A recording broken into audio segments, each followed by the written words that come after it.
J'ai mené ma petite enquête dans cette histoire. J'étais sur le terrain jusqu'au domicile de Martinez. J'étais avec Fridolin et autres collègues qui ne souhaitent pas que je cite les noms ici. Ce qui va vous surprendre. Le lundi, Martinez Zogo finit son émission. Je crois que c'est mardi, autant pour moi. Il passe encore quelques temps avec un autre confrère jusqu'à certains 17 et 18 heures. Après, il rencontre certains membres de sa famille. C'est ainsi qu'il quitte, je crois, aux environs de 19h moins 20h pour rentrer chez lui. Pour ceux qui connaissent Yaoundé, lorsque vous prenez par exemple la route de comment on appelle ça, Tinga Village, à Bato et Toji, après la barrière depuis Tinga Village, il faudrait que toute cette route est bitumée. Il y a un route là qui soit à Fougerolles. Il y a une gendarmerie devant, on appelle ça la gendarmerie de Ngolum Kondi. Martinez Zogo, d'après les témoignages de plusieurs personnes, je vous dis, nous étions sur le terrain hier avec Fridolin et plusieurs autres personnes. Martinez Zogo a été enlevé devant la gendarmerie de Ngolum Kondi, c'est-à-dire, pour ceux qui peuvent aller vérifier, on l'a enlevé au nez au portail de la gendarmerie où il criait là, il appelait au secours. Il faudrait que les enquêteurs qui suivent ce dossier écoutent très pertinemment ce que je vais dire. Parce que, comment vous pouvez imaginer qu'un individu est enlevé devant une gendarmerie? Si on enlève quelqu'un devant la gendarmerie, qui est le lieu par excellence où on protège les gens, il y a problème. Combien de fois ceux qui ne sont pas dans des gendarmeries? Alors, lorsque Martinez quitte à bord de son véhicule de couleur jaune, qui est comme Yaris, j'oublie la marque exacte, ceux qui connaissent le numéro, il prend cette direction pour aller chez lui. Il constate qu'il est suivi. Parce qu'il faut dire que cette gendarmerie n'est pas loin de son domicile. Café. C'est comme ça que Martinez accélère. Il fonce au niveau de cette brigade gendarmerie de Ngolum Kondi. Je vous ai dit, indiqué où ça se trouve, tout le monde peut vérifier. Lorsque vous arrivez, il y a une pente. Martinez se rend compte que, d'après les témoignages, la barrière est hermétiquement fermée. Il essaie quand même de foncer, mais malheureusement, il n'y peut rien. La barrière est fermée. Entre-temps, ses ravisseurs sont derrière lui avec un V8 de couleur noire aux vitres fumées. Je crois qu'on appelle ça V8, si je ne me trompe pas. L'amphuseur V8, c'est pas. Alors, lorsqu'ils arrivent, Martinez cogne. Quand il se rend compte que le portail n'est pas ouvert, il descend. D'après les témoignages que nous avons recueillis sur le terrain, il descend de son véhicule. Il est dans les environs de 20h30.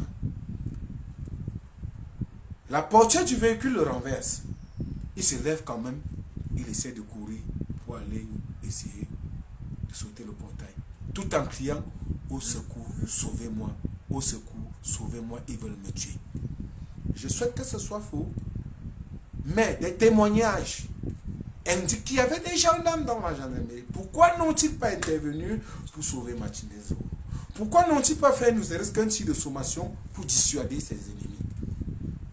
Je souhaite que la police, qui a fou, et la gendarmerie dans ce dossier, prennent des policiers qui étaient de garde ce jour. Qu'ils s'expliquent. Comment on peut prendre un individu devant une gendarmerie? Je veux comprendre. Lorsque j'y suis allé, j'ai vu encore les bribes de ses pare-brises devant cette gendarmerie. Mon esprit s'ouvre, je veux comprendre. La voiture de Martinez y est garée. Chose curieuse, dans cette même gendarmerie, il y a tout un bâtiment où tout le personnel, d'après mes informations, y vit. À 20h30, on est en train d'enlever quelqu'un devant une gendarmerie. Il crie. Où était-il passé? Aux dernières nouvelles, il nous a été rapporté que le commandant de cette gendarmerie était souffrant. Il était chez lui plus en haut. Lorsqu'il a suivi les bruits, il est descendu avec la perfusion. Il a enlevé la perfusion, il est descendu. C'est en ce moment qu'il a pris le véhicule, appelé les aimants, pour essayer de faire une navette indirecte, pour essayer de voir s'ils peuvent, comment on appelle ça, retrouver les traces de ces ravisseurs. Malheureusement, ça n'a pas été le cas. Mais je sais qu'avec les téléphones aujourd'hui, les forces de sécurité, on pouvait alerter gauche à droite. Bon, je n'apprends rien, je me pressionne, je n'accuse personne. Mais l'information que nous avons recueillie sur le terrain, effectivement, c'est que Martinez Zogo a été arrêté devant une gendarmerie, à la porte de la gendarmerie. Ça veut dire que Martinez Zogo s'est battu Il est arrivé presque au paradis. Il est arrivé même au paradis. On est venu l'enlever du paradis. On est parti avec lui. Ça sonne mal. Mon esprit s'ouvre. Je veux comprendre. C'est étrange. Peut-être je suis bête. Mais souffrez. Comprenez que je souffre. Je veux comprendre. Si celui qui comprenne ça m'explique. Il faudrait que les enquêteurs qui suivent ce dossier questionnent les policiers qui étaient de garde ce jour. Et je vais vous dire, j'ai vu des gens faire diversion sur les réseaux sociaux en disant que les radars ne repèrent pas le téléphone de Martinez Zogo. S'il vous plaît, chers internautes, faites attention à ce que vous suivez sur les réseaux sociaux. Les réseaux sociaux au Cameroun aujourd'hui sont devenus très, très dangereux. Même des personnes qui étaient sérieuses travaillent désormais pour des clans. Pour des clans contre des énormes sommes d'argent. Soyez lucides. Si vous êtes lucide un seul instant, vous comprendrez. Vous allez les identifier facilement. J'ai vu un écrit que les radars ne détectent pas le téléphone de Martinez Zogo. Non, non, c'est faux. Lorsque Martinez Zogo tombe, 4 gaillards sortent bien baraqués, parce que celui qui m'avait arrêté, effectivement, était très baraqué, il était comme Ganou. Je peux vous dire que ces gars sont très professionnels, ils sont nyangalement professionnels. C'est pas la gnognotte, ils sont très professionnels. Bonjour les enfants. C'est papa, tout le monde a un café. Tout le monde a un café parce que c'est le premier podcast de la journée. Et là, on est dans les chroniques du pays de Pomba. Ça, ce sont les chroniques du pays de Pomba. Vous avez écouté le discours de Paul Tchouta, mon ami, le haut niveau. Paul Tchouta, dans sa position, vous fait un récapitulatif. Ok? En ce moment précis, là-bas, au pays, il y a ce qu'on appelle la guerre des clans.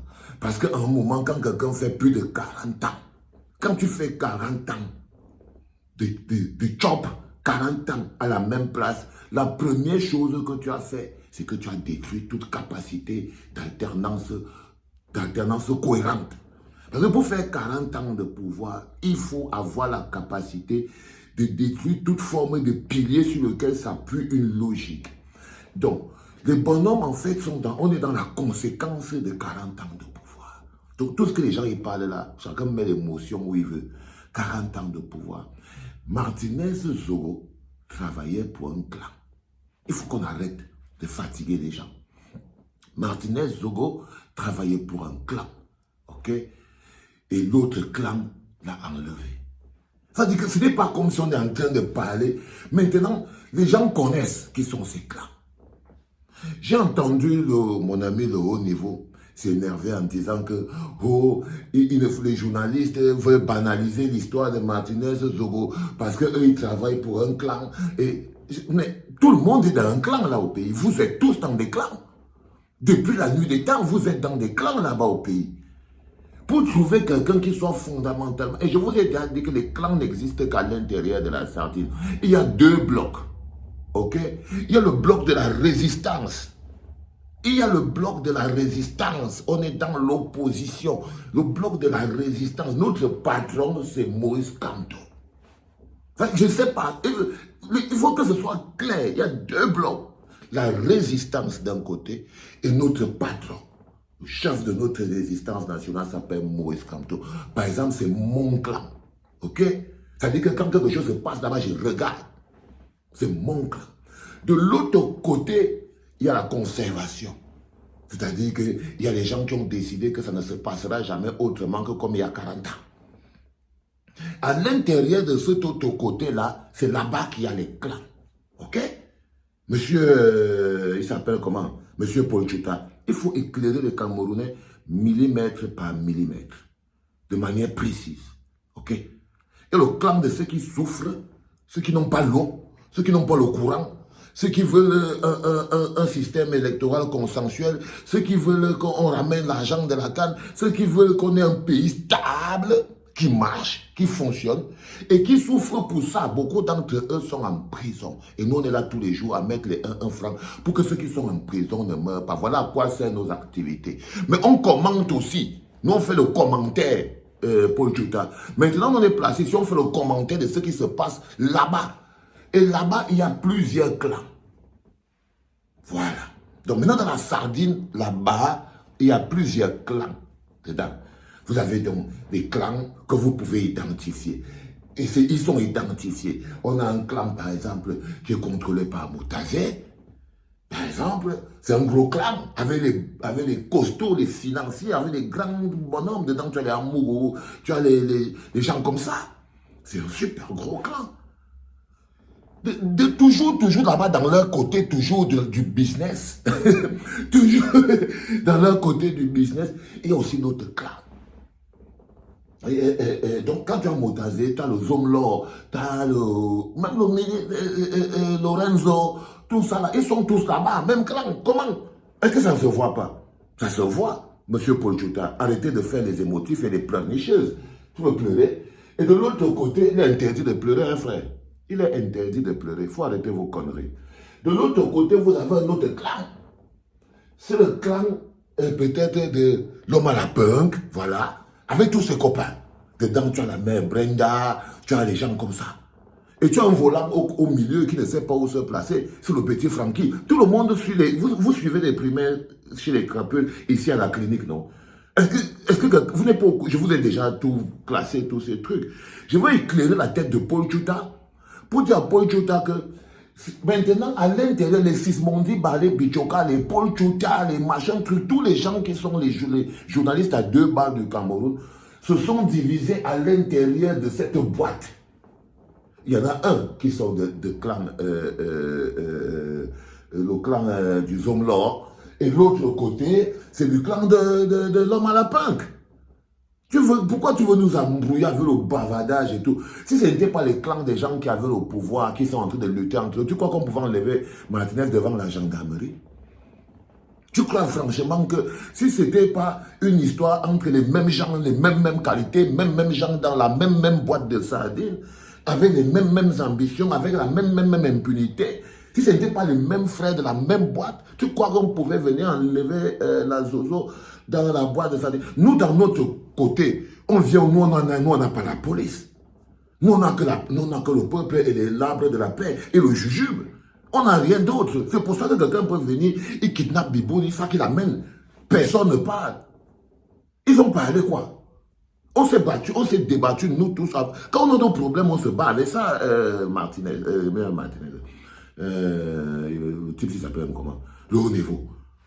Quand on prend Foguet, descendons, on lutte avec. Quelqu'un vient lutter avec nous. Quand on prend les Bibounissa, quand on prend les ceci, on est là où nous on bagarre. Voilà nos problèmes. Ok? Mais chacun ses problèmes, cousin.